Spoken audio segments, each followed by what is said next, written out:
인체의 독소를 제거하는 청독, 혈액의 흐름을 원활케 하는 활혈, 신장의 기능을 강화시키는 보신, 청독, 활혈, 보신.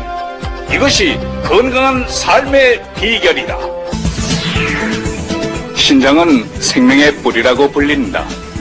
자기 주먹만한 크기의 신장은 하루 180리터의 수분과 노폐물을 걸러 몸 밖으로 배출시킨다.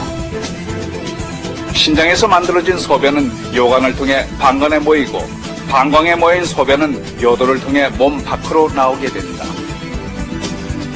우리가 음식물을 섭취하면 장에서 흡수된 영양소와 수분들은 신장 동맥을 따라 신장을 통과하게 된다.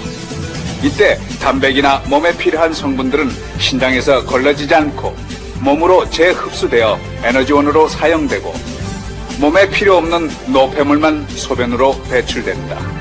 하지만 신장에 병이 생겨 기능을 제대로 하지 못할 경우에는 노폐물과 함께 우리 몸에 필요한 단백까지 신장에서 걸러져 소변으로 나오게 되는 것이다. 당뇨 환자의 혈액 속에는 과다한 포도당이 떠다닌다. 이 포도당들은 신장 동맥을 타고 흘러들어가 신장 속에서 필터 역할을 하는 사구체를 공격하게 된다. 사구체는 무수한 모세 혈관으로 얽혀있기 때문에 이러한 공격에 쉽게 손상되는 것이다. 결국 당뇨 환자들은 신장의 기능을 점차 잃게 되고 만성 심부전으로 이어지게 된다. 신장은 70%가 망가지기 전까지는 겉으로는 드러나는 증상이 거의 없다. 신장 기능이 30% 정도 남았을 때 비로소 피로감이나 빈혈, 야뇨증 등의 증상이 나타나기 시작한다. 계속 악화되면 심하게 가렵고 시력이 떨어지고 골밀도가 감소하지만 신장과는 관련 없다고 여기기 쉽다. 신장 기능이 10% 정도 남았을 때에는 요독증 등으로 병원을 찾게 된다. 신장병은 많은 합병증을 부른다. 신장이 우리 몸에 수분 혈압 전해질을 조절하는 역할도 하기 때문에 이상이 생기면 고혈압이 생긴다. 뼈를 형성하는 데 중요한 비타민 D가 활성화되는 것도 신장이다. 신장이 나빠지면 골다공증이 나타난다. 또 신장은 적혈구를 성숙시키는 호르몬을 만들어내고 있다. 신장에 병이 생기면 빈혈이 생기는 것은 이 때문이다. 신장의 중요성이 이처럼 강조되는 가운데 신장 기능을 강화하기 위한 약품이 중국에서 개발돼 화제다. 21세기의 으로 불리는 장대령이 바로 그것이다. 장대령은 중국 역사상 신기환, 육미, 지황안에 이은 제3대 보신혁명으로 현대인들의 신장에 엄청난 활력을 불어넣을 것이다. 장대령을 개발한 장대령 교수는 현대인들은 신장만이 허한 것이 아니고 스트레스와 함께 대기, 수질오염 등 각종 오염물질이 함유된 독소 음식물의 섭취에 따라 나빠진 혈액도 신장을 철저히 손상시키고 있다고 강조한다.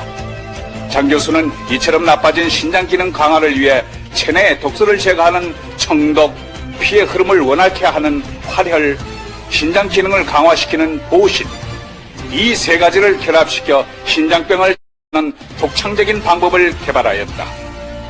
이른바 3대 보신대법 이론이다. 이 이론을 바탕으로 만든 장대령은 복용 후 1 내지 3일이면 신장이 활력을 찾게 되고 6일이면 신장을 철저하게 소독한 것과 맞먹을 정도로 활성화될 것이다. 특히 남성은 정열이 가득 차 만족스러운 성생활을 할 수 있고, 여성은 내분비 계통을 원활케 함으로써 아름다움을 유지하고 노화를 지연시킬 것이다. 꾸준히 복용하면 생리적으로 5 내지 10년이 젊어지는 것을 느끼게 될 것이다. 국내에서 처음으로 개발된 장대령은 수면과 성생활을 동시에 다스리는 안전하고 빠른 3대 중의약 보신 제품이다. 장대령은 단보, 온보, 속효의 한계를 철저히 타파하였습니다.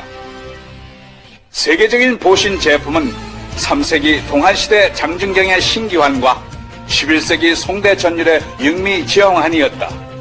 그렇다면 21세기 진정한 보신의 권위자는 누구이며 보신 제품은 무엇인가?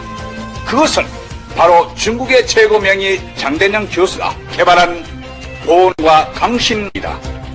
평생을 신장 연구에만 전념해온 중국의 명의 장대영 교수는 국내외 언론에 수없이 보도되었다. 1999년에는 중국 이사로서 최고 권위의 상징인 중앙보건의 칭호를 수여받고 전 국가주석 짱쩌민의 주치의를 맡았으며 현 후진타오 주석의 주치의로 활동하고 있다. 중해 신병학의 창시자로 불리는 장대영 교수는 수많은 환자들을 치료했다. 특히 죽음 직전의 신장병 환자를 1996년 중국 국영 CCTV 중점 취재 뉴스 프로그램에 대대적으로 보도되기도 했다. 저서는 수십 건에 달하지만 특히 중해 신장병학, 신장병 대사전 등은 중의학을 공부하는 사람들의 필독서다. 장 교수의 업적은 세계 천문학회에서도 인정. 지난 1998년 학회에서 발견한 소행성을 장대영 별이라고 명명했다. 별에 의학자의 이름을 붙인 경우는 세계에서 처음 있는 일로 기네스북에도 올라있고 지난해에는 정부가 기념 우표도 발행했다. 6대 의의 전수자이며 21세기의 신장병 권위자 장대영.